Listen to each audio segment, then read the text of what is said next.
Meanwhile, are there any questions regarding homeworks, tests, past lectures, or anything?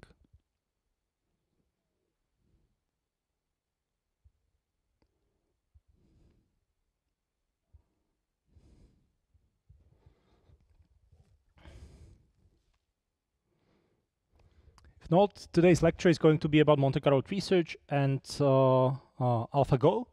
So who has seen or implemented or knows something about Monte Carlo research from before? No one. Okay, good. Because I've heard that some people were playing with it in the řešení problémů and hry, solving problems in games kind of subject. So some people potentially saw it, but none of you here.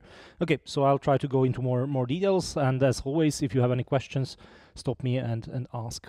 Especially in this smaller group, it makes sense. So first we'll be talking about the general scheme of algorithms that is called Monte Carlo research, and it's very useful and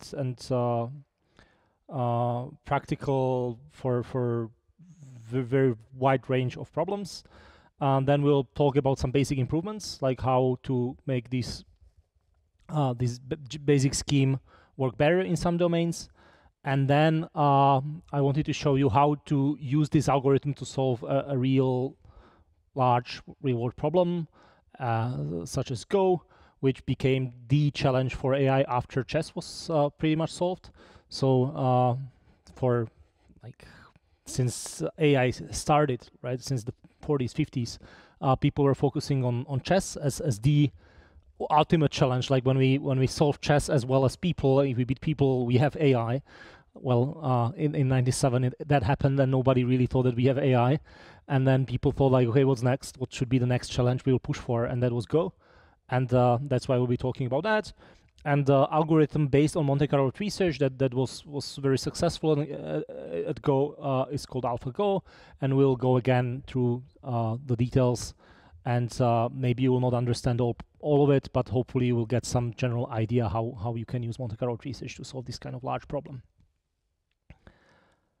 Okay, so last time you were talking about games, and you were talking about the minimax algorithm, which just does depth first search basically in the game. Always when it comes to the very end, it gets the value, and then in one player's nodes, it takes the maximum of all the actions, in the other one the minimum of all the actions, and this way it can find the optimal strategy for the game. And that's all nice, and that works and finds optimal strategy, but the problem is that the games are really, really large, right? If you want to do something like this, you would have to do depth first search on a huge state space, which in the case of chess is something like 10 to the power of 45 different positions. In Go, it's something like 10 to the power of 170 different positions, right? So if you want to go through it, that's just too large. You need to do something about it. And last time you were talking about pruning, right? That pruning is one of the things you can do. So there is alpha beta pruning. You can try to do the right move ordering, and when you find a good action and you already know that this node is won by one of the players, you don't need to continue searching. You can just call it and try to search in other nodes, right? And this is what Alpha, Beta, and NegaScout and all those algorithms were basically doing. They were trying to find a good move ordering and then prune most of that space out. But you have heard that means that you can get to something like half of the depth of the game, right? So if the original size of the game was B to D, like B is branching factor, D is depth, then with optimal pruning, the best possible pruning, you can get to something like square root of that size. So that means that, okay, in chess, instead of 10 to the 45, you need to search 10 to the 23. In Go, you need to search 10 to the 85, which is much less, but it's still insanely a lot. If you look, this should be 24 already. I changed that. So if you look at this page, it lists all the biggest computers that are in the world, right? And how many floating point operations per second they can do. And if you sum what the 100 top computers in the world can do, that's something like 10 to the power of 19 floating point operations per second. And if you make super efficient representation of the chessboard, of the transitions and so on, you will definitely need at least 10 operations per state, like if you do the Monte Carlo research. So even with that, for chess, you would need like 10 to the power of 5 seconds, right? So nobody has done it yet, but I believe that if somebody really tried hard, like chess is already solvable even by alpha beta search. Like it would take probably, like this is really the lower bound, so it would probably take a couple of weeks. But if somebody was willing to waste like 100 fastest computer clusters for a couple of weeks, like we could potentially solve something like chess.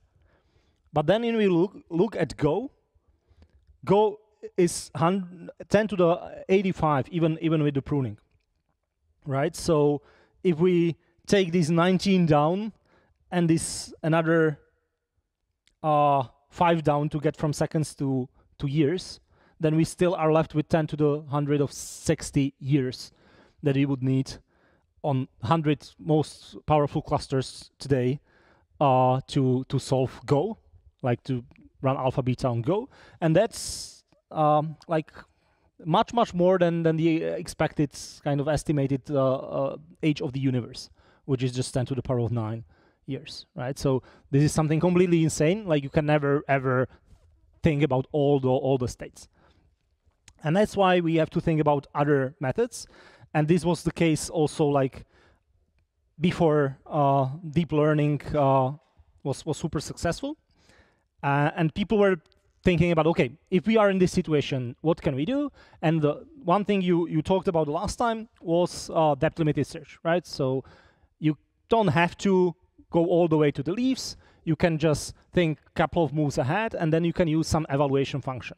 And in chess, it's rather easy, right? Like you have different pieces have different value. You know that if you lose a queen, that's probably not good. If you gain just a pawn for it, if you are 2-3 pawns down, then that's bad, right? So you can compute some kind of a like how much the pieces can move, and you can handcraft quite strong evaluation function. And that's what people were doing, and that worked quite well. But if you think about different games like Go, even if you from the root, like you think 10 moves ahead, you still will have like 10 to the power of 170 possible continuations of what happens after. And like I'll get into more details about how Go works, but if you know something about the game, like if this is the position, like who wins? How do you write an evaluation function for something like this that tells you anything useful, right? Like in some games, the information available earlier in the game is so sparse that it just doesn't make any sense to try to construct the evaluation function, and Go is one of those games. And this inspired the Monte Carlo tree search algorithm, which is a different way to look at it, which is, okay, so if I cannot do evaluation functions, I can just do random rollouts, right? So I can take the state and let very weak players finish the game many times. And if the state is somehow better for one player than the other, then hopefully the player who is better off will be winning more often, right? So that's the basic idea, to replace, that's why it's called Monte Carlo tree search, because Monte Carlo are these random rollouts, random simulations that you use to estimate some values. So instead of the evaluation function, you use the rollouts, and then you use statistics in the top part of the tree so that you can do the rollouts more efficient later. So this is the basic schema. So Monte Carlo tree search is not one particular algorithm. It's just kind of a schema that you can then plug in different components into that algorithm, and you will get different algorithms out of it. And this is the basic schema. So there are 4 stages. One stage is selection. So at any time, the search remembers some part of the tree close to the root. So it doesn't try to build the whole tree. It remembers just some small part. Initially, it can be just single node, just the root node. But gradually, it will be some small subtree right at the root. And based on the statistics you store in the nodes, you will pick a leaf. That is called the selection. Like, you will select the leaf. It's not leaf of the whole game, right? It's leaf of the part of the search space that you store in the memory. Then you expand this part of the tree that you store in the memory, usually by just adding a single node. Then you run the simulation. Just can be completely random very often, but often can be some basic rules. And then you do backpropagation. You return back to the root and you update the statistics you keep in these nodes, so that the next time you do selection, you can do the selection better, whatever that means. Like, you need some kind of statistics, some values for that selection, and in the backpropagation stage, you update them so that you can do them in selection again. So just a simple example. How do that work? So, as I said, initially you have just the root in memory, nothing else, and you have some simulator of the game. You know what are the legal actions. So let's say you have 3 actions. So you first try a random action. You can try the first action. That's your selection. You will add a new node. That's your expansion. Then you will run a random simulation until the end of the game. And you will find out that, okay, I won. And then you do backpropagation. So you update the statistics you keep. So let's say the basic statistics is you count the number of times you have been there, and some value of this action is 1 so far. Go again. Okay, you haven't explored this one, so let's try the next time you try this action. You add a node. Run the simulation, you lost. Again, you forget about all this. You don't store anything about the simulation. You just store the result, which is n1 q minus 1. Third time, you go here, run the simulation. Let's say it's a draw, n1 q 0. And now, again, you start from the root. And now you have some statistics about what was happening, so you can use them in order to, like, select a better node. So you would select, let's say, this node because that looks best so far. There are another 2 actions there. So let's say that we pick this action, we expand the part of the tree we keep in the memory, we run the simulation again. Let's say this time we had a draw. So we say, okay, we were once here, and it was a draw.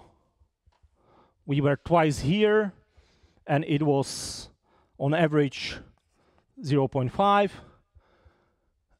And we don't need the statistics there, and that's it, right? And the next iteration. Again, we have been twice here. We have been only once here, so maybe next time we won't go here. But yeah, maybe this is still, like, very good compared to this, so let's go third time here. We run selection here, we decide to go here. Again, we run selection. Here we were already, here we didn't go yet, so we will try that. We expand the node here, run the simulation. Let's say we won again. We store 1, we won, and we backpropagate back. So in this node, now we have been here 3 times. We was 0.5 plus 1, so that will be 0.66, right? And the next time, probably we would go here, right? Because here we were already 3 times. Here we were just once, and it still looks quite okay. So there will be some other actions. We will pick one of them, run the simulation, and so on. And we repeat this, like, generally at least 1,000 times. sometimes 10,000s, 100,000s. Usually you don't have more time than 100,000 samples. You keep the statistics, and at the very end, you use the statistics in the nodes below the root or on the edges from the root. Like, you can implement it different ways in order to choose the action. Like, if this was all, then you would probably choose this action, which is has the best value and the most explored. Okay. Is there any question, or is it kind of clear, this basic schema?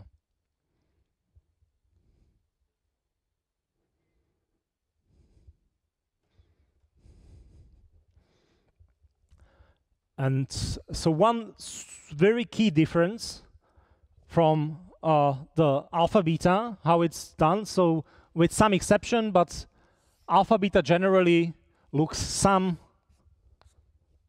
look ahead depth in advance, and it just stops here. There are some like quietness sensors, like there are some methods which can tell you, okay, this is super important, and maybe you should look a little deeper.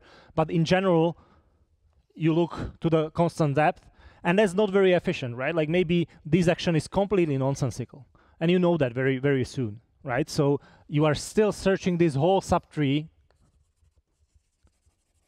even though you can very early find out that this action just like kills your queen, right? So why would you search this further and waste all this effort to do it? So this is what alpha beta does. What Monte Carlo research does is that it allocates the search effort. Let me show. Unevenly, right? So in this part of the tree, it can go very deep. If it finds out that, okay, this looks like a very interesting part of the game, like both players have strong actions there, so it will go very deep. Here, if it finds out that, okay, this was like some really bad action, and I tried, and you cannot fix it anymore, like it will always be bad, there will be very little search effort there. So even though the overall number of nodes that will be explored will be much lower in the Monte Carlo tree search, because it's more expensive to repetitively like go from the root to the leaves and so on, you can focus the search effort more to the places where it actually matters, where like both players have meaningful actions. Like if one player has good actions, he will want to go there often, then the other player will try to like go very wide and to find some counter move. Once it finds a counter move, it will focus there, and then the opponent will have to find some like better move, and this way it will be very unevenly distributed. I think that's kind of the key insight why those algorithms behave differently. Okay.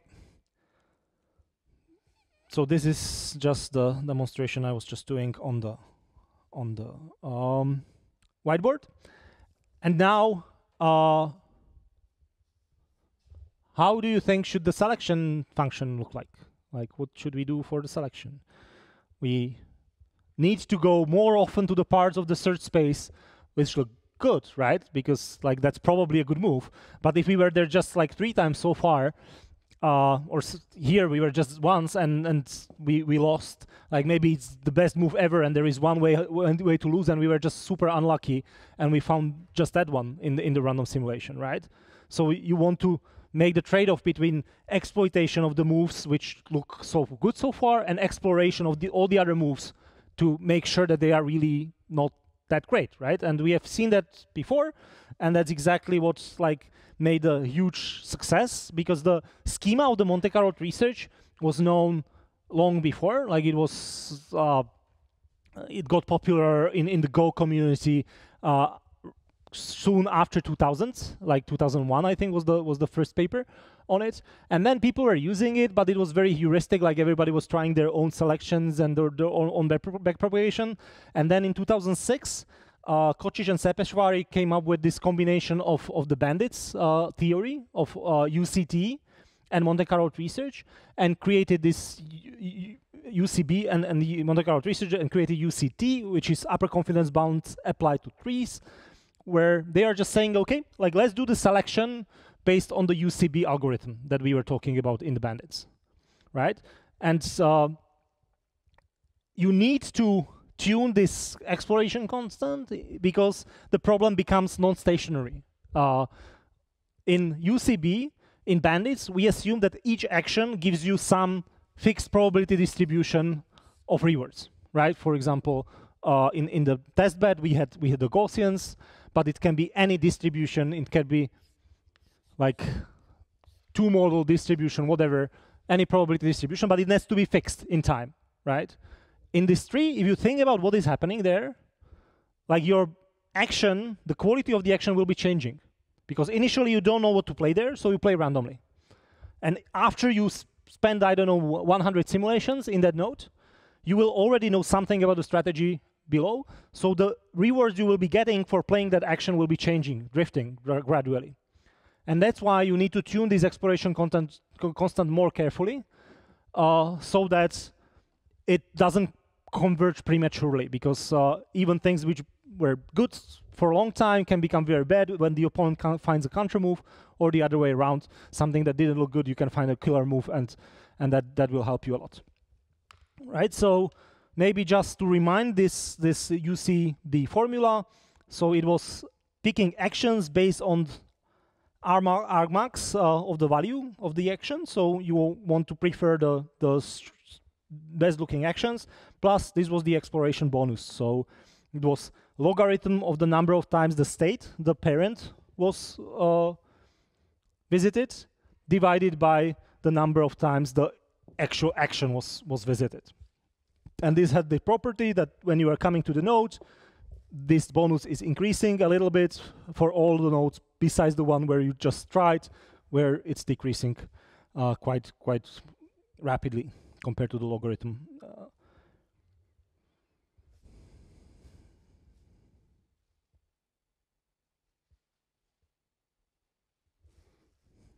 Okay. And like UCB is one of the things, but you can use any bandit algorithm, of course. So if you want to use like gradient bandits or even epsilon greedy, like in some situations, it might be enough to use that kind of method for trade-off exploration and exploitation. But the UCT is very popular. Like for this, that's almost always the first choice. And then you will see in AlphaGo they didn't use exactly that. They used a similar formula. Questions?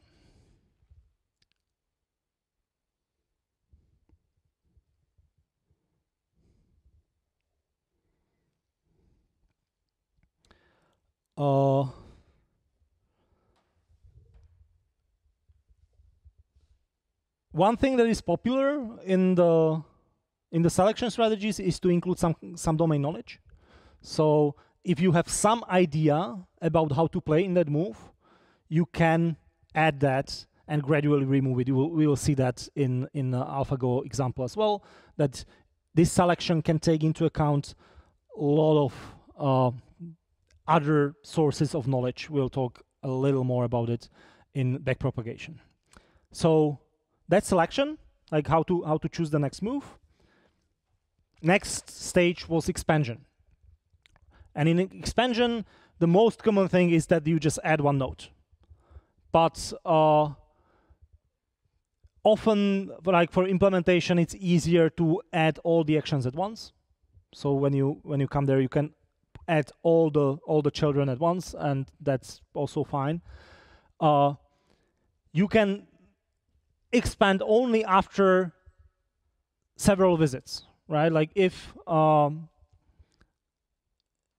you have very fast simulations and you don't have too much memory, or you don't want to waste too much memory, you can like wait 3 times, and only after you visit the leaf 3rd time you actually make the expansion. In the other options, you will just run the simulation.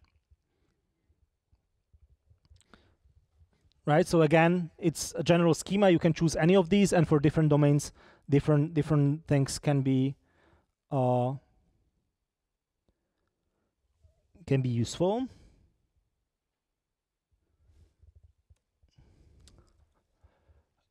One interesting strategy for expansion is progressive widening. So if you think about a game with large number of actions. If you have just 3 actions, it's fine, right? Like you can use the UCB and everything seems very, very nice. But now you imagine you are playing Go. Go is played on 19 by 19 board, right? So it's something like 400 actions.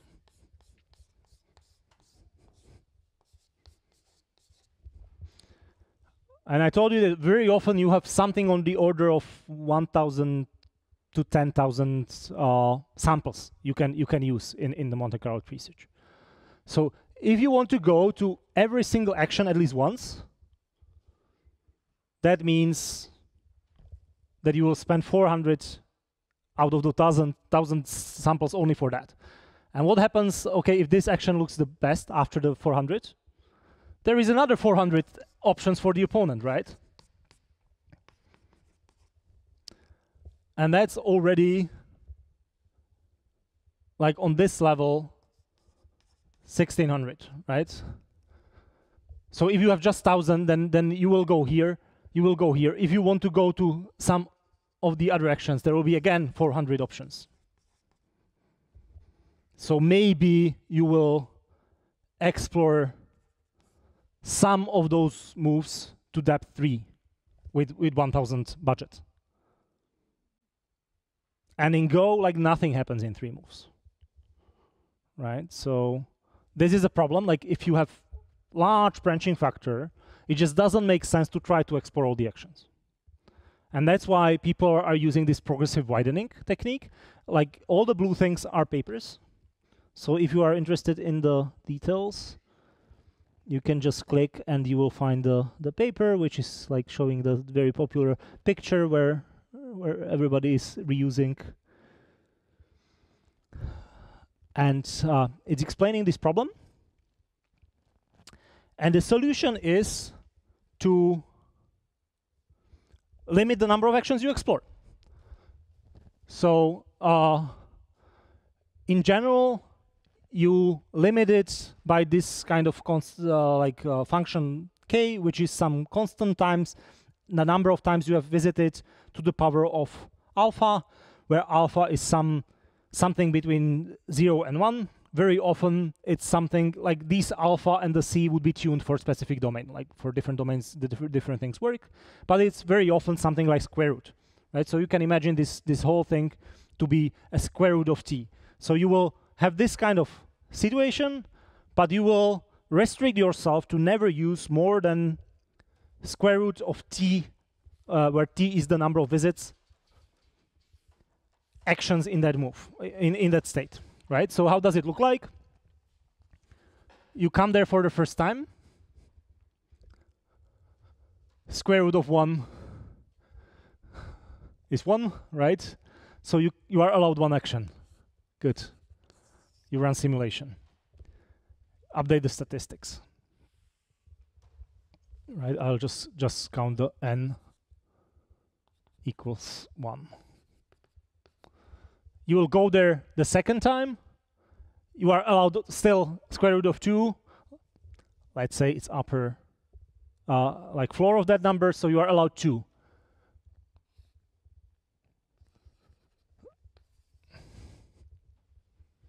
So n here will be 1, and here will be 2. You go there the third time, like you run the third iteration, start here. You have 400 actions available, right? So in normal UCT, you would just try another third action. But now you have the bound. You are not allowed more than square root of n actions. So square root of 3 would be still like below 2. So you are allowed just 2 actions. You have to choose one of these. Let's say you will choose this one. You have 2 here, 1 here, run the simulation, get the updates. Go forward. Square root of 4 is still just 2. You are not allowed more actions. You have to choose one of these. Let's say you will choose this one. You are here for the third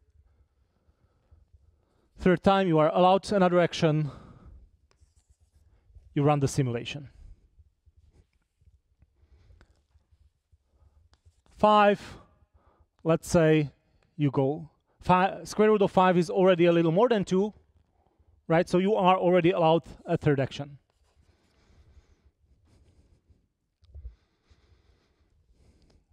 Then you will somehow continue. Once you are at 10, you will be allowed to add fourth action. And this way, you will like grow the tree somehow proportionally both to the depth and to the width. You will not use all the samples you have just for the width. Because for some games, like Arima, the width can be like 20,000 actions. So you would just spend all your effort on the first level, and you will never be able to go deeper.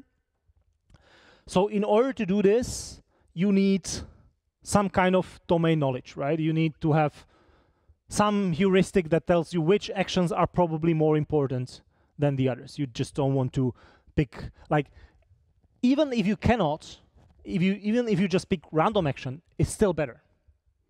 Even if you don't have any knowledge, if you pick, like you have 1,000 options, so you can, 1,000 simulations, you will be able to get what?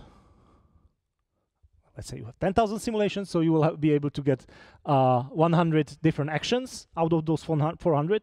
It's still better to pick random 100 actions and explore them deeper than to just explore all of them very shallowly, right? And there is a theory for that. That's where this formula actually comes from. That's not completely arbitrary. And the theory is actually connected to something that is called infinitely many armed bandits. So we were exploring these multi-armed bandit problems where we had discrete actions and we wanted to select them to optimize the exploration versus exploitation. But there is a variant which is linked here under this. We just assume that you have continuous space of actions, let's say between 0 and 1. And then you need to have some kind of assumption about the structure of that space, because if every possible continuous action will give you a different value, then you cannot really do anything. But there is usually an assumption such as Lipschitzness. Do you remember from calculus what is a Lipschitz function? Lipschitz continuous function is a function which just the derivation is bounded. It's a continuous function, and it never does this. So every time it goes up or down, like the derivation of that is bounded. It cannot go too steeply down or too steeply up, right? And this kind of, the bound on the derivation is called the Lipschitz constant. So if you have some kind of structure like that in your value function, so you can pick any real number as your action, and the reward you are getting, the mean reward will be following this. That means that if you have two actions which are very close to each other, you can bound what will be the difference in expected reward, right? Because that will be exactly the Lipschitz constant times the distance.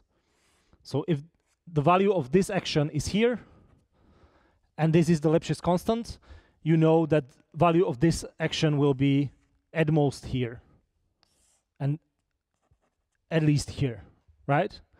So this is some kind of structure you can impose on it, and then you can still do the same kind of theory and reasoning as you do about multi-armed bandit problems. Like if you pick random actions and if you pick actions multiple times, then you can come up with an algorithm and a bound. And if you do this and do the math, then these kind of structures generally come as optimal, that you want to, if the results are noisy, you want to put the square root of the number of trials into one spot in order to understand how good it is.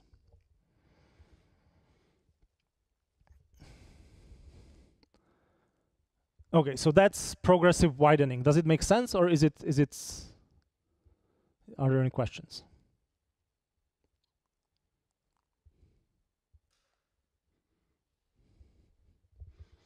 Right? If you have too many actions, you cannot explore them all. It doesn't make sense to try all of them. It makes sense to pick just a subset, even if it's random, if it's not random. If you have some kind of background knowledge, you want to use it. But if you don't have any knowledge, even random actions and exploring them a little deeper makes more sense than exploring everything very widely. And this works even for the infinite case.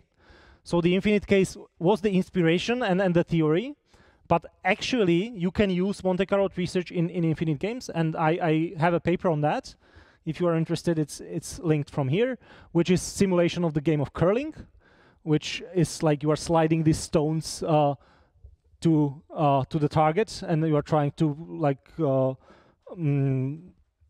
remove the opponent's stones from the target and be the closest one to the center.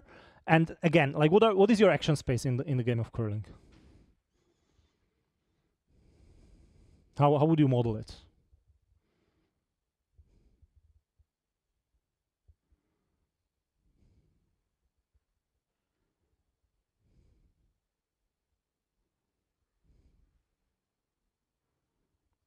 Who knows the game of curling? Who has seen it on TV? There are people running with the brooms in front of the stones, sliding. So the one who is shooting the stone, like, is trying to set the angle and the speed, right? So your action space is basically two-dimensional real space where you can pick any angle, how you shoot the stone, and any speed. And there is one more value, which is a turn. You can like turn it one way or the other way, and that makes some kind of a curve. Doesn't matter that much, but even in that kind of setup, you can use Monte Carlo research, right? You can have some heuristic which tells you like, okay, you want to hit that stone or that stone. You try to get into the center, and you can like have some rules which tells you first actions, and then you can sample around it. Then you can do something like you want to do this, and then add some noise around it, right? And that's how you'll be adding more and more actions. And we were able to apply Monte Carlo research on that kind of domain, and it worked very well, right? So the progressive widening is a powerful technique which allows you to deal with many actions, potentially even infinite number of actions. So that's expansion, how you can be gradually building the tree, even just one node, or even a node every couple of actions, but maybe just a very small subset of the available actions still can work very well. Simulation. So the next stage, after you expand the node a little, then you need to do the simulation in all of these setups and get to the end of the game and get the result. Like, did I win? Did I lose? Did I get 20 points? Whatever, did I die in some games or some domains? And there is an inherent trade-off, right? The samples are rather expensive. If you imagine that this is a game of Go, it will have 300 moves, right? So running the simulation, deciding what to do 300 moves can be quite expensive. So if you just pick random actions, that's super quick. And you can make hundreds and thousands and maybe tens of thousands of simulations.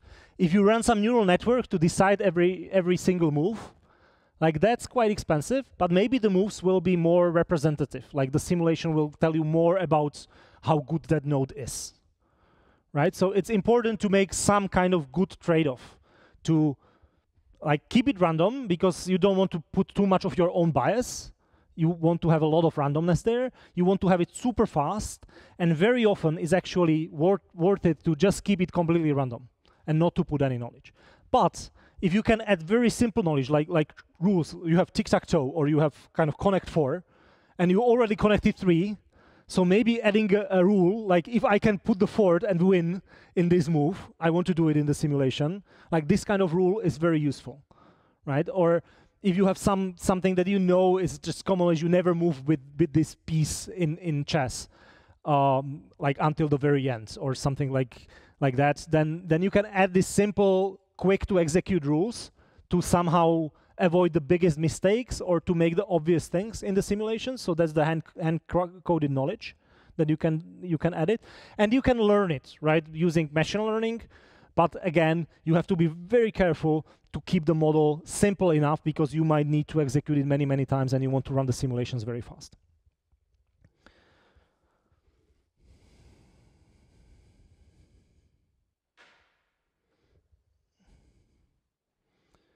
In Go, the simulation very often looked like some patterns. So there were some pattern matching.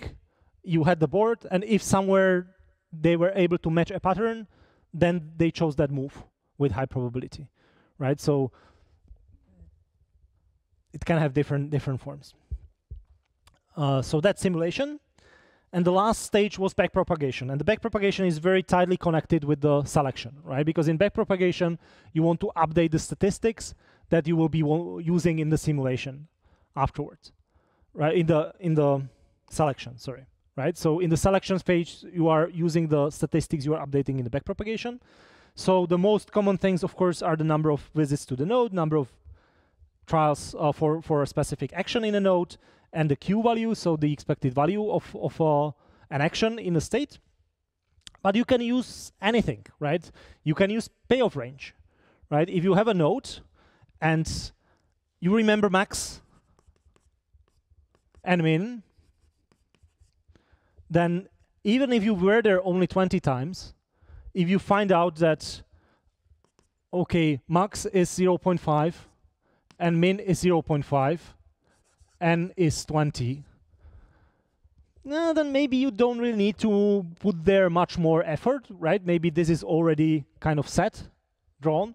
But if Q is 0.5, but if Q is 0.5, you have been there 20 times, and you know that the max is 2, and the min is -1, right? Then you might want to explore it more often, right? If you have these two different nodes, as the options to continue, if you keep the payoff range, then maybe the one which has more options, you still know that maybe there is some way to get the two. You want to explore it more. If there was always the same value, maybe you want to explore it less. You can remember variance, which has a similar effect. Maybe you can remember depth, like how deep the game is afterwards, and you can trade off like to go to shorter games first. Like if you have the same value into two branches, and one of those games is shorter, then why not to go for the shorter one, right? So you can imagine anything you want to store, and then use in the selection strategy. One kind of notable statistic that people were using, and it made a big difference in Go, is this QA. So what would that be? We have seen similar things, similar notation before. So what would you guess QA is?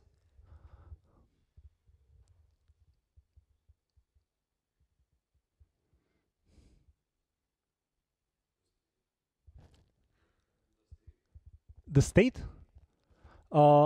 Q, we call the Q value, for example, in bandits, the QA was the expected value of playing that action, right?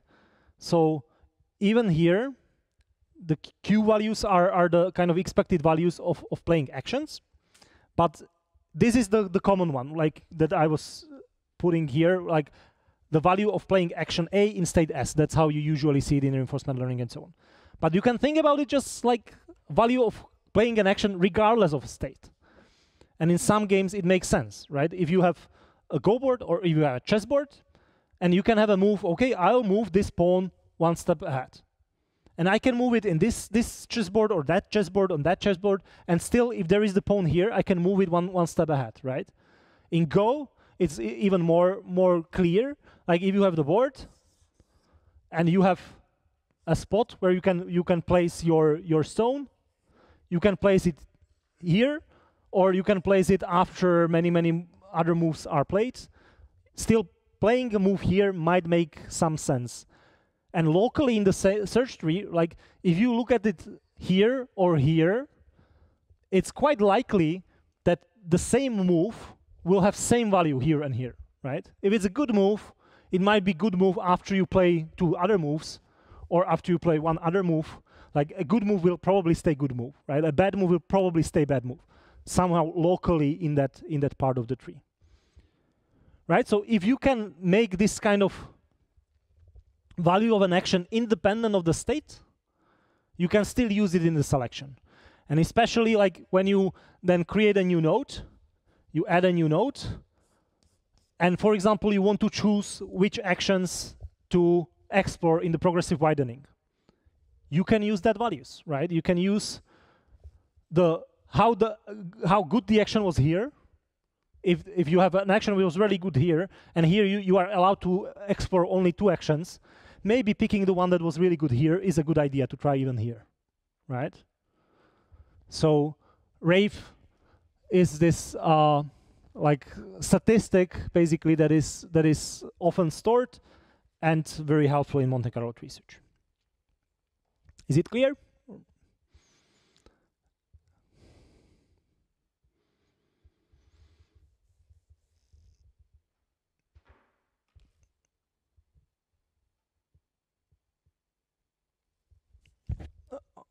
Okay, and the last thing, just like when you are implementing it, usually you don't remember like who is the maximizing player, who is the minimizing player, and so on. You are just swapping the reward. So if you win, in your nodes you update like you win, in the opponent nodes you update as you lost, right? It is just a technical implementation detail, but it kind of motivates the wide range of uses for the algorithm. So this algorithm was first developed for Go, and there it was popularized. But then people realized that this basic schema of search is actually very useful in many different domains. So we were talking about classical planning briefly, right? So Prost was an algorithm for planning with uncertainty. If you have like the classical planning with certainty, then A star is generally the best. But if you have some kind of uncertain effects of actions, or actions can fail or something like that, then there is a track like that for classical planning as well. And Prost, which is Monte Carlo research-based algorithm, was winning there for many years. POMCP is a variant for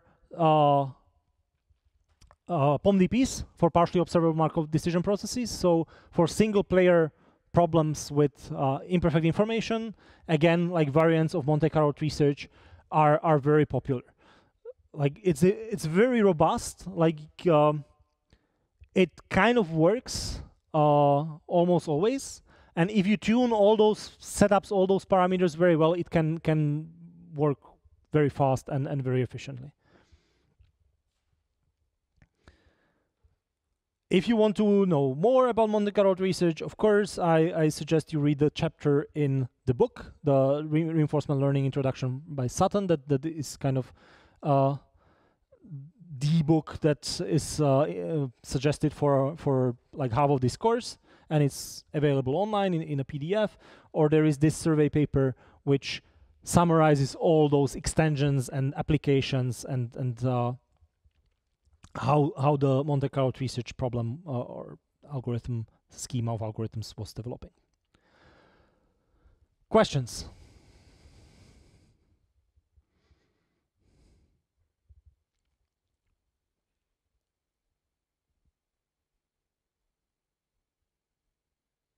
Everything clear? Okay, so then we have kind of finished the general introduction to Monte Carlo research, and now we can talk about Go. So who knows the rules of Go? No one. Okay, so Go is this rather popular game. You wouldn't say so, but probably there are like at least 10 times more professional players of Go and even amateur players of Go than chess, and that's because it's super popular in Asia, right? Like chess is kind of a European thing, and Go in Asia is similar or even greater than chess here, right? So everybody who thinks that they are kind of smart and they want to do something like intellectual, they are playing Go, or at least it has been like that for a very, very long time. And the game is played on a board like this. which is 19 by 19, you put stones on the crossings, right? So in Europe, we would put them on the fields, right? But no, like in Asia, they are put in the crossings. And the players are alternating in moves. And these numbers mean, like this is a recording of the game, means when the stones were put down, right? So first move was this, black put the stone here. Second move, the white put the stone here. Third move, the black put the stone here. Fourth, white here. Fifth, black here. And then there was a sixth move somewhere. Under 4, yeah, here was 6, and so on, right? Here was 8, 9. So this is how it looks like. And what you are trying to achieve is you want to control some territory. So the basic dynamics is that when a group of stones of one color doesn't have any liberty, doesn't mean have any free space around them, they are captured by the opponent. So if you have two, let's call these white stones here, and you put a black stone here, here, here, here, here, and here, these, like now the white stone still has a liberty here. After this move, these two white stones don't have any liberty, and they are removed from the board. And that means that you can play the same move multiple times, right? Because now, if white plays here, and here, and here, and here, then this black stone doesn't have any liberty and is removed.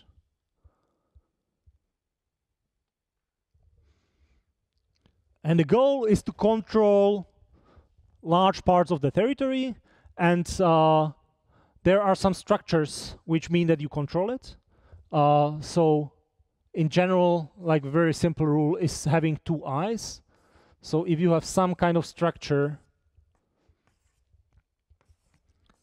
which has two holes, then this cannot be recaptured anymore, right? Because you will always have liberties, this liberty or that liberty. If the opponent were to play here, he would immediately be recaptured because he doesn't have liberty.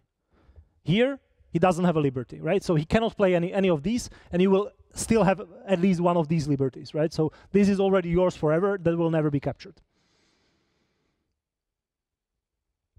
So the moves are just played all the time, and in general, at some point, one of the players resigns. If nobody resigns, then the players can already tell like which of these areas are already won for individual players, and they would count like how many fields they control. It basically means like if you just let them fill it completely, like how would it end up? How many of black and how many of white would be, but they never do it, right? And they never really fill it because they can just say like, okay, I would get this, you would get that, and they can count it, and they know who won. Does it make sense? Questions?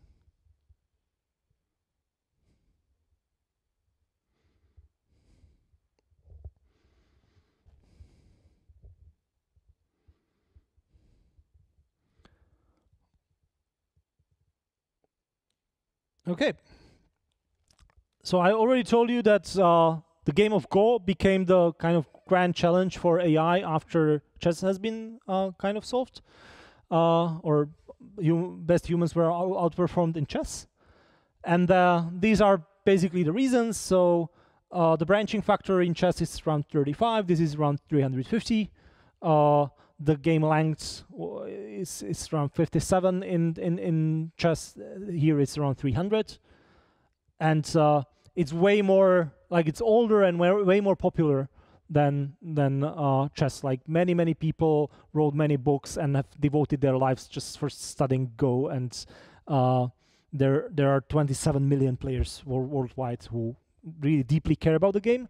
So if you make an AI that beats people in this kind of problem where they really care about it, it's like clear milestone in AI. And there was this review paper in 2012 where people were kind of mapping the state of the art of Go, like how well AI does. And in order to measure the strength of the players, they use this scale of 30Q to 1Q, and then 1 Dan to 7 Dan, and 1 Dan to 9 Dan, where these are just beginners. Like when you are just starting, you are starting on 30Q, and then you are going down. Once you are kind of amateur player, these masters, it means that you already know how to play it, but you are not like playing it professionally. Then you have 1 to 7 Dan, and then there is a completely different category for the professional players, which are 1 to the 7, 1 to the 9 Dan. And this is how the existing kind of engines worked in 2012. It was published, so the scale ends in January 2011, and it starts in June 2006. And these engines with the stars are still Minimax based engines, right? So people were actually trying to use Minimax in a game of Go with all sorts of heuristics and knowledge to prune the amount of moves. And they were around like 8Q, somewhere like really here, some kind of decent beginner, but a better beginner would just beat it. And then Monte Carlo research came. And Monte Carlo research, like the very first one here, was on par with the Minimax, but like half a year later already, it was a jump of like 1, 2, 3, 4, 5, 6 levels in half a year. When people just like here they realize that the algorithm kind of works, and here they learn how to use it really powerfully to create a very strong Go player. And Crazy Stone and Zen are kind of professional training softwares, right? They like these Go players who are playing it, who either want to become professionals or are playing it professionally. They want to analyze their games, and the same way as chess players would use Stockfish or something like that. Like this is kind of a professional software that they use to analyze games. So it was like well developed and super strong, and it used Monte Carlo research. And in this 2007, it was somewhere on the level of 2Qs, so still in the beginner realm. And then Monte Carlo research and its improvements, some of them that we were talking about here, over a couple of years were kind of consistently improving the state of the art in Go. All the way here in this paper, January 2011, to 4 Dan, right? And people, for some reason, still thought that we'll never be able to beat professional players in Go, of course, because if you just interpolate this line, if it really works the like kind of linear way as it seems on this graph so far, like if you would just interpolate it, you would get the to professional like 3rd Dan. If you look here, like between 7 and 11, like in those 4 years, 5 years, you got to up 6 levels, right? So if you go from 4th Dan another 6 levels, you would be already in the like 3rd Dan in 16, right? Surprisingly, that's what happened.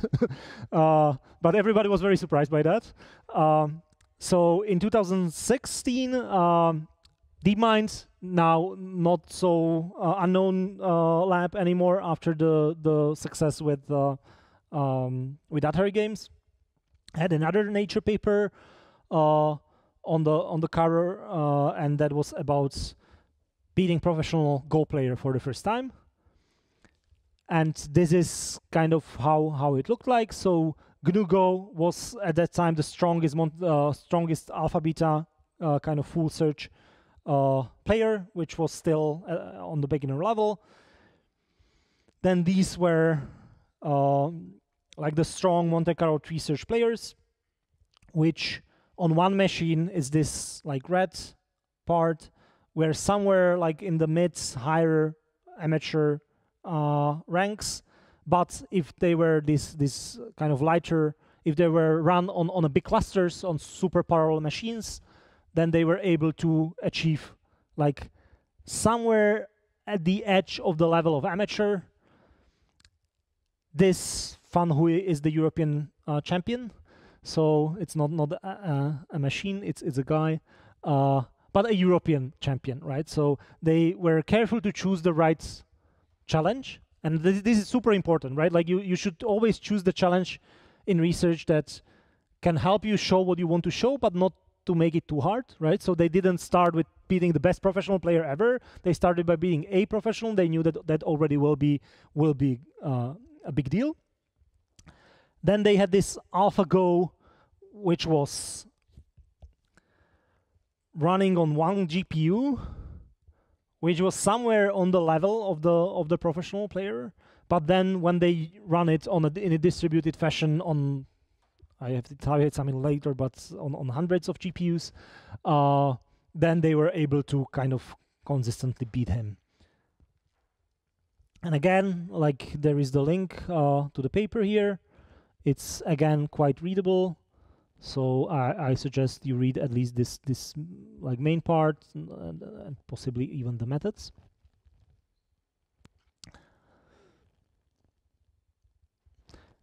And the idea is to use Monte Carlo research as the baseline algorithm and use all sorts of tricks to make it more efficient.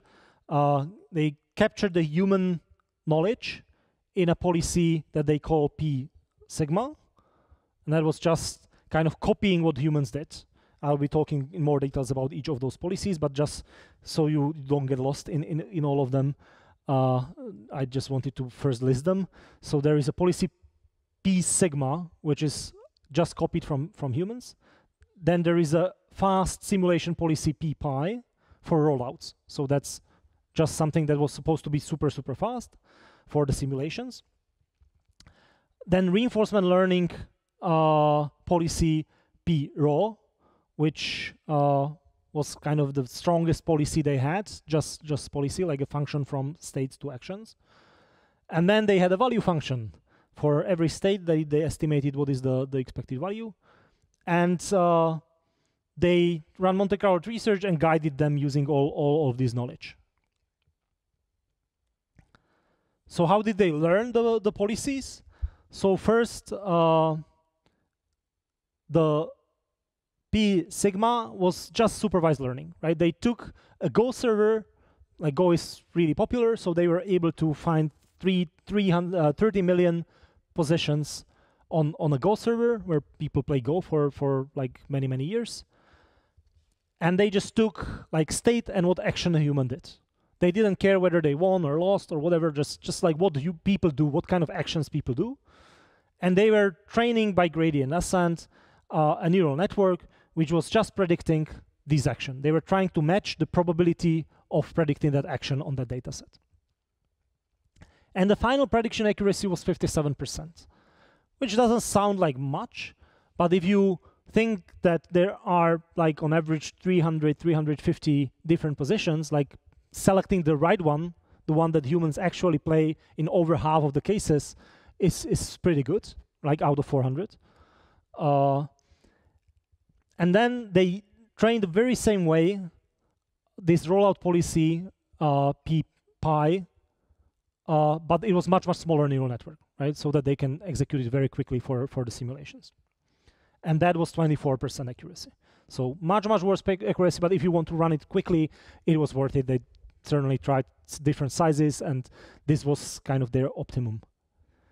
And then they were improving in self-play. So they took this policy P sigma, initialized this policy P rho. So initially it was the same like what humans do. And then they were just running reinforcement learning. So they were running this policy against itself, generating many traces in the game, And based on every single trace, they found out whether, like, who won and who lost. And again, adapted the policy using this policy gradient theorem. If you care about understanding why it looks like as it does, the book, the reinforcement learning book, explains it quite well, but it's out of the scope of this lecture. But again, it's optimizing the policy so that when you win, you will be doing that move a little more often. If you lose, you will be doing the move a little less often, right? That's all it does. It will just tell the neural network, like, this move, do it a little more next time, and this move, do it a little less next time. And you do it over and over again. And at the end, after some weeks of training, they were able to win 80% of games using this policy P raw against the P sigma, again against the human policy, right? So that was rather good. And the next thing they had is the value function. So they wanted to estimate the value of the policy P raw. So the raw was the stronger policy trained by reinforcement learning, and they just run 30 million games of that policy against itself, and were again trying to learn another neural network, which for every state encountered, they just found out whether they won or lost, and they wanted to optimize this loss, right? So the difference between the estimated value that the neural network gives and the real result for that particular sample, and if you run this expectation, that's actually average. They really were just training the neural network to estimate the average win rate from this state by the policy P raw. And they found out that this value function was consistently more accurate than the rollouts. That's interesting, right? So they trained these value functions based on the stronger policy, P raw. So yeah, you would expect that it will be better than the very fast rollout policy. But eventually they still ended up using both. So these are all the knowledge, all the things that they have trained, all the neural networks that they used, and then how they used it.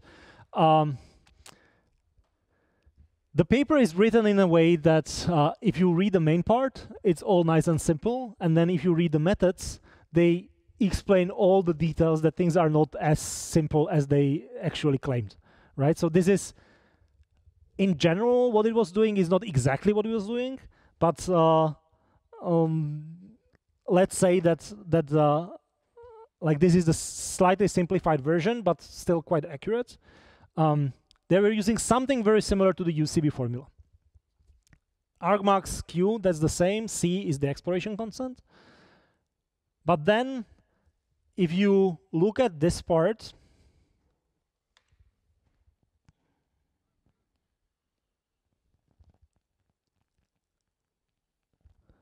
that's something like the UCB bonus, right? In the UCB bonus, there would be logarithm of the top and square root of the bottom, right?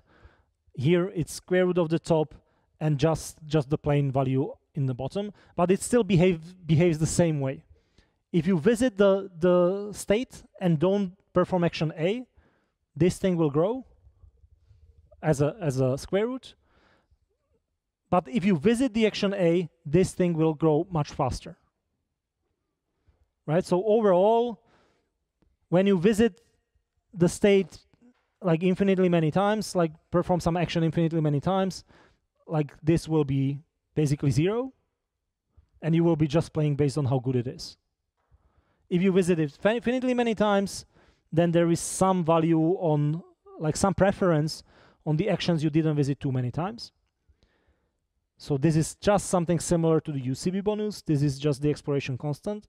And this thing that is left is the policy sigma, the human policy, right? How often people played action A in state ST, right? So they were weighting these things together. If they don't have too many samples, this is close to 1.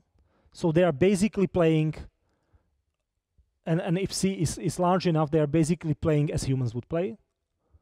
If they have enough samples already, this is going down, so they are gradually relying more on what they did. And if like some action is underexplored, then this bonus will make it a preference for that action. Right? So this is just a selection function which is balancing things. They don't have very strong theoretical arguments why they did it this way, so it's basically they tuned it for like a long time, and this is what they came up with. Expansion. So they say the leaf node may be expanded in the main text. That means that it is not always expanded.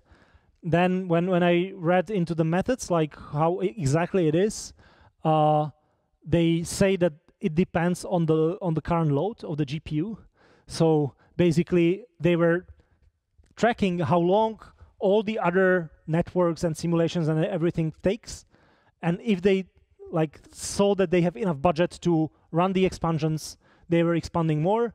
If they like were too busy doing other things, then they didn't expand for that time. So they were counting how many times you have been in a leaf and how many times you had to be there so that you run the expansion was somehow load balancing, basically, based on other things they had to do. So if they had time, they were expanding. And the simulation is quite interesting, and they were exploring it in the paper as well. It didn't work just with the V as well. It didn't work just with the simulation as well. And they combined the value function, which was trained based on the sigma, and the actual sample that was sampled based on the pi policy, right? So these two policies were somehow canceling each other's mistakes. So eventually, what they used for value function, for the value of the simulation, they ran the simulation, and they took lambda times the result of the simulation plus lambda times the result of the value function in that leaf. And that was like tuned, and eventually like they used lambda 1/2. So they just took the average of the simulation and the result of the value function, and that probably canceled out some of the biggest mistakes because this was the most efficient thing. And for backpropagation, this is probably the biggest lie. The main paper says that it was just the standard increase the number of visits and gradually compute the average. And this is probably what the single GPU version did. But then the large parallel version had to do more tricks so that they efficiently use the parallelization.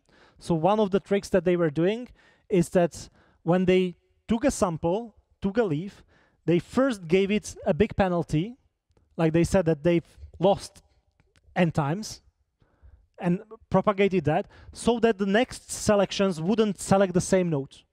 And they don't have to put locks in place, right? So in order to make the parallelization, they were controlling the parallelization by giving like artificial penalties to the nodes that they were just simulating, so that while they were simulating, no other like sample would go to the same node. And once they finished the simulation, they would take back the penalty, right? So what they were actually doing was much more involved because of this handling of parallelization, but it was doing eventually something like this. Okay, any questions?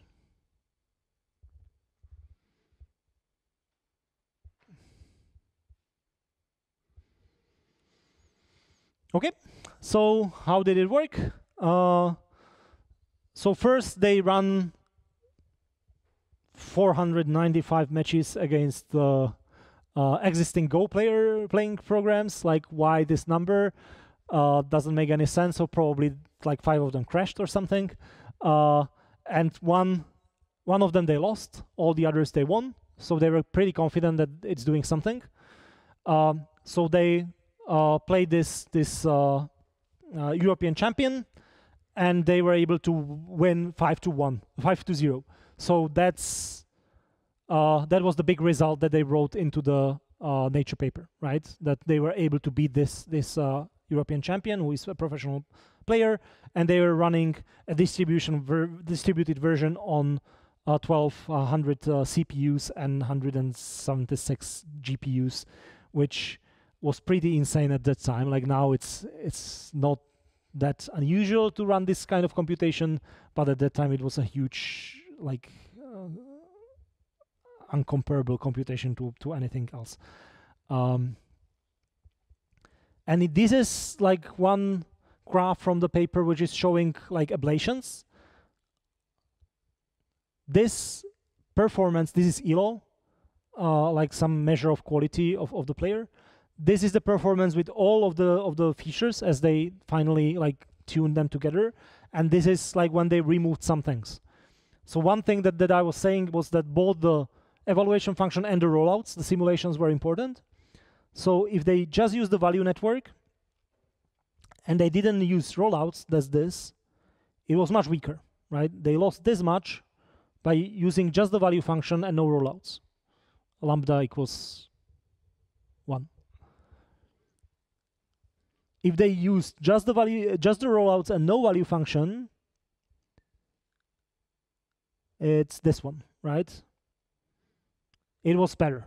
So it was better to use just the rollouts and not to use the value function than to use just the value function and not the rollouts. But if they use this average of the both, the error somehow canceled and it was the strongest. If they didn't use the policy, which was the human policy that was like biasing, that's this one, right? So it was much weaker. Right, so they show that all of the components they put together were necessary to achieve the performance they had. Like without any of the components, it would be worse. Many people claim that it was 10 years earlier than expected. I'm not sure why, but probably because it sounds cool. But the truth was that people weren't considering that, probably, like that it would be like nobody was really trying too hard, as hard as they were to beat it. So that's why it was surprising. And so it was 2015 was the actual result. Like the paper came out in 16, and all of this was necessary. They made this ablation. Any question to these AlphaGo results?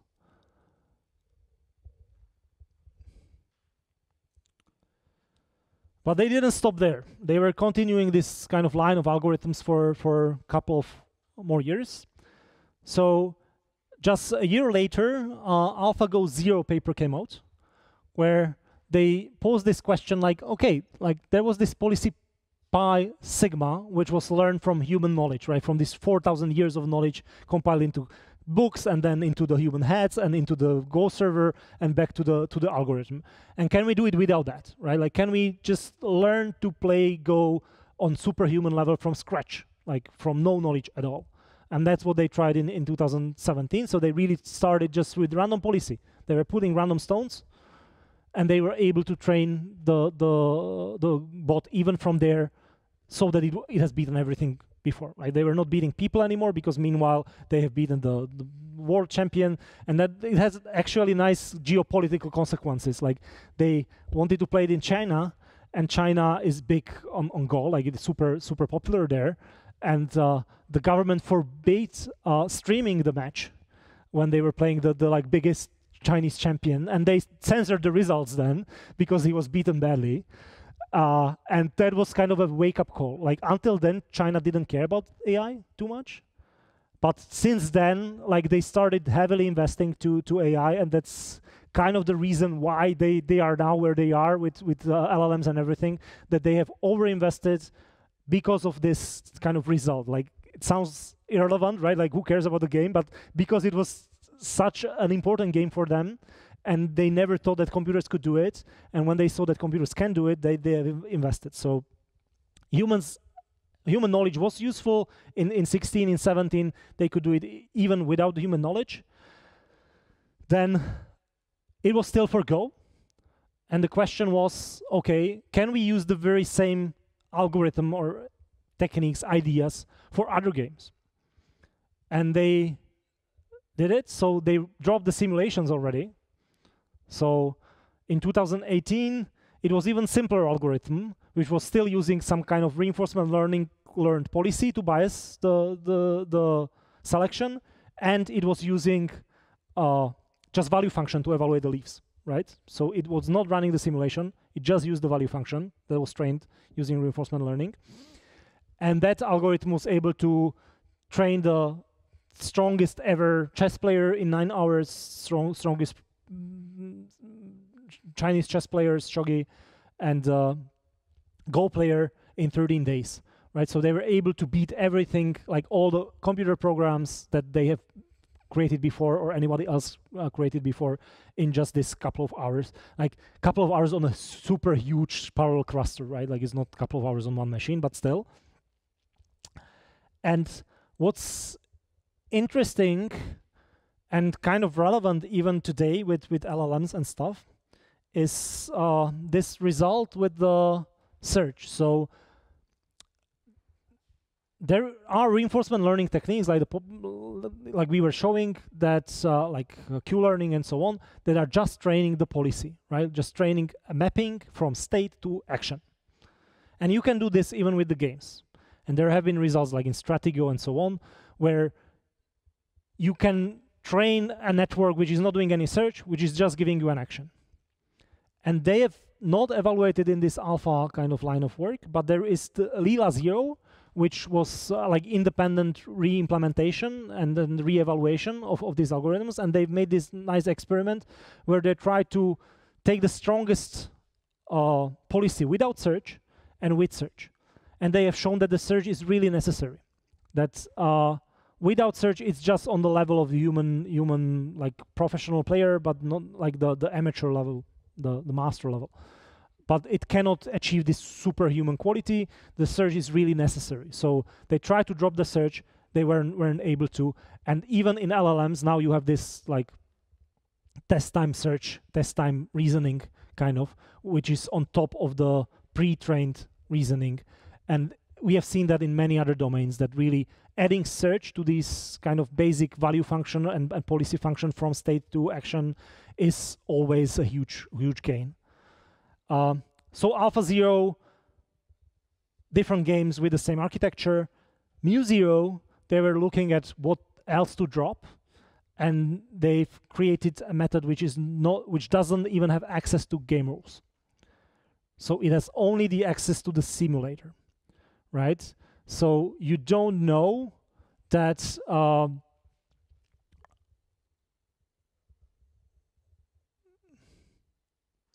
what actions will be applicable, for example. Like you don't have this programmed simulator. You get a simulator as a black box from outside, and you can just submit the action and it will give you the next state. You don't know anything about the structure of the game. You don't know how the game looks like and so on, right? It can give you the same kind of observations. And why was that interesting? Is that they were able to run this even on the Atari games, right? So in the Atari games, you don't have explicit rules of how the game works. You just have the engine, and the engine gives you the screen, and you can submit the actions. And they were able to run Mu 0, which learns the rules of the game and learns to make this Monte Carlo tree search on some abstract representation of the game it came up with, right? Like it tries to basically build internal neural network simulator that is able to copy the same outputs as the original simulator it got, basically. And using that, they were able to, like, again, without any prior knowledge, they just got the simulator, they learned a copy of the game engine, and they learned to do search there. And again, it has beaten everything that was before. So it has beaten this Alpha 0 on these 3 games, and it has beaten DQN on Atari games. And this was the kind of ultimate algorithm for perfect information settings, like if you have most of the knowledge. And that's like reminds us of the bit lesson that I already mentioned of Rich Sutton, which is this kind of short essay where he's saying that all of the knowledge, all of the kind of human way of doing things you can encode into the algorithms help you only in the short term. Like in the short term, yes, it will allow you to achieve some goals, but in the long term, the most general algorithm that has the least biases with the huge amount of compute eventually outperforms everything, right? Because when people are trying to to help the AI, it helps to some extent, but at some point it will be a drawback. It will like start slowing it down. And if you just let it consume as much compute as possible, it eventually performs better. And this is another kind of example where they removed everything. This is completely generic algorithm which doesn't know anything about chess, Go, or Atari or anything like that. And it is able, with enough compute, to learn better algorithms, better policies than anything before. Okay, so that was perfect information settings, but imperfect information settings are way more complicated. When you don't see the game board, the key issue is that you need to do this recursive reasoning. Like if you are playing poker, you have to, like it doesn't matter what the truth is, what is the board, right? Like it doesn't matter that you have the strongest hand, right? If we are playing poker, you have 2 kings, I have 2 and a 7, but you are convinced that I have 2 aces. If I raise, you will just fold and I'll win, even with 2 and a 7. If you believe that I have 2 and a 7, you will win because I'll raise, you will like raise again, and you will win all of my money, right? So the value of that state doesn't depend on the reality of that state. It depends on our beliefs. It depends on what you believe that I have and I believe that you have. And this, like modeling this in computer and coming up with algorithms which like converge in these spaces of beliefs to some meaningful concepts is way more complicated. And it was like, we did it for poker, and then some other people had some nice results on poker as well. And then the colleagues I was working with before like stayed at DeepMind, and they worked on a student of games where they were able to play a range of imperfect information games. So something similar to the AlphaZero, but not really, because it had quite a lot of knowledge about the games, but it was a wide range of games, both perfect and imperfect information, so they were able to have decent results on Go, but also play Scotland Yard, which is Phantom Staré Prahy, if you know, the Soviet version, and poker.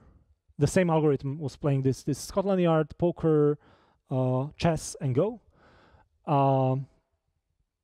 But there are still many imperfect information games, like variants of chess with imperfect information and so on, which we still don't have good algorithms for, and that's part of the research that I'm doing with my students. Okay, so we have 1 minute left. Are there any questions?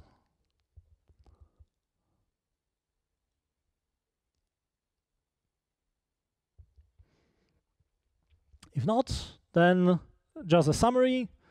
The common games that people play are just huge. Like any idea of like traversing them all with some kind of alpha beta or something like that, it doesn't often make sense. But if you play a very small game, which is more like a toy problem, and if you can create a good evaluation function, then you probably want to use alpha beta, right? Like still chess engines like Stockfish, the strongest chess engines, are using some neural networks for evaluation function, but still are mostly alpha beta driven. Like there are strong Monte Carlo engines, but still alpha beta. If you have strong evaluation function, that works. If you cannot find strong evaluation function, usually if you have some ad hoc problems that you don't want to spend like decades researching and coming up with a good evaluation function, then Monte Carlo research works well. Very often you can just do the simulations. But if you have a lot of compute, you can replace gradually the simulations with learned value function. So you would just run the simulation. There was a nice result that the whole Monte Carlo tree search can be seen as a contraction operator. So if you just include in the reinforcement learning, it will help you improve your your value functions in the same way as the Bellman equation. So you can train value functions and you can use it with value functions. And playing perfect information games is pretty much solved. Like anything with perfect information, if you have enough compute, you can use this mu0 or something like that, and it will produce a very strong strategy. Playing imperfect information games is getting there. There are some methods which are these pure policy gradient methods, which are just learning the mapping from states to actions, which are very strong if you give it insane amount of compute. Like for Stratego, the last result was 1000 TPUs for months of computation just to like come up with this strong strategy for this game. So people don't like to waste that much compute anymore for it. And adding search on top of it is actually an active research right now, and probably it will be resolved within the next couple of years. And that's it. So if there are no questions to this or to organization, then I think most of you will have the test today, so good luck. And see you in a week where we will be talking about uncertainty in AI and how to model it and reason with it.